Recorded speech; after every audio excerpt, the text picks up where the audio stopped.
Hi there, welcome to Mini Math Lessons with Karen Greenhouse. This lesson is focused on measuring angles. So what are angles, where can you find them, and then how do you measure them with a protractor? So I'm in Classpad.net. You can, if you don't have an account, certainly please sign up for a free one for students, teachers, parents, whoever. The activity I'm sharing, I have a URL to it, and you'll see it down in the description of this video and also on the blog post.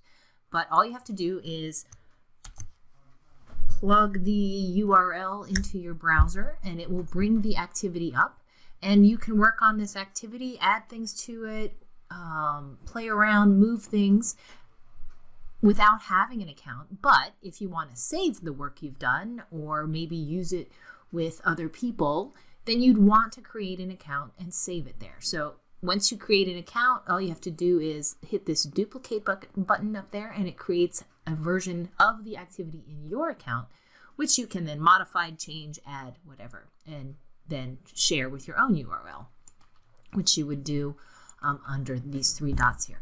So let's talk about this activity. I'm just going to do a quick overview of what it's about. So it's about helping students understand what angles are.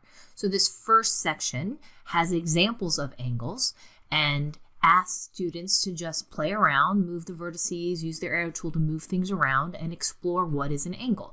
So these are all examples of angles, and a definition is that an angle is the space between intersecting lines, as this is an example, or rays. So that's actually these are rays right here. This is intersecting lines. This is intersecting segments that are within a shape, and then this is segments. And then if you'll notice, I included a real world picture because angles can be formed by things that intersect in objects. So for example, this is a building, someone looking up at a building, and you'll see it's got a lot of windows, and the window frames are all segments basically. And so all the intersections of those window frames or the beams of the building make angles. So this is what we want students to understand, is that angles are basically formed by things that are intersecting, and it's this space in between those intersecting objects.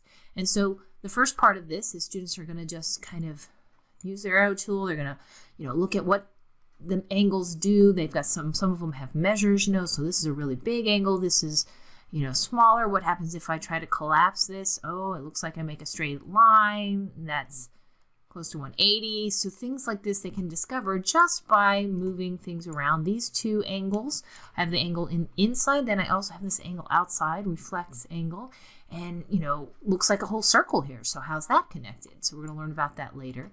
And so they can start exploring different things about angles and writing down their observations. So let's scroll down to the next thing. After they've done some exploring, written down some observation, come up with some, conjectures and similarities and differences. Now we're going to think about how do we measure those angles and how is that connected to a circle. So you'll see I have a circle here and I have an angle, and the angle can be changed two different ways.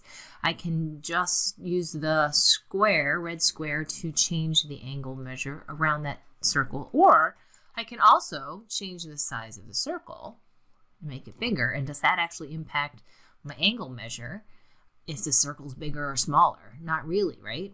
So this is what we want students, again, to explore. What happens if I have an angle that measures 0? What is that? Well, it's a little hard to be that precise, but a 0 angle is straight. It's a segment. It's a ray in this particular case. So that's something interesting.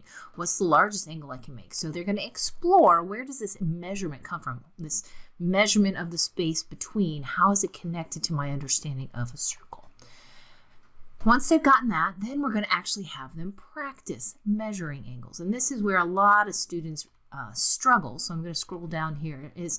We use that tool called a protractor, and a lot of students have a hard time understanding how to read a protractor. So you'll notice in this middle section right here, this talks about the tool, the protractor, and it talks about how you use it. And then there's this quick little video here that's basically demonstrating how to use their protractor that they can refer back to whenever they need to. So if they look at the video, they'll see that, oh, I need to put that protractor on that vertex point of the intersecting point of my angle, and then I move the 0 to one side of my angle, and I measure the space in between, which is the actual angle. So I'm going to read that space there.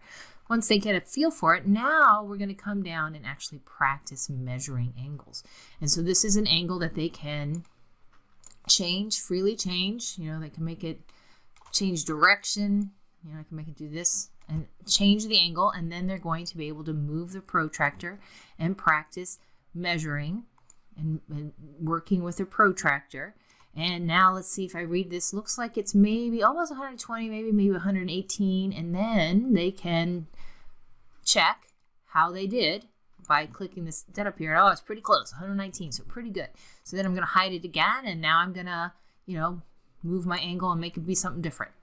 So basically, this whole activity is all about what are angles, how do we measure them, and practicing of measuring. So hopefully students will have a good time with that, and you can add questions, modify as you want if you save it in your account. Have fun.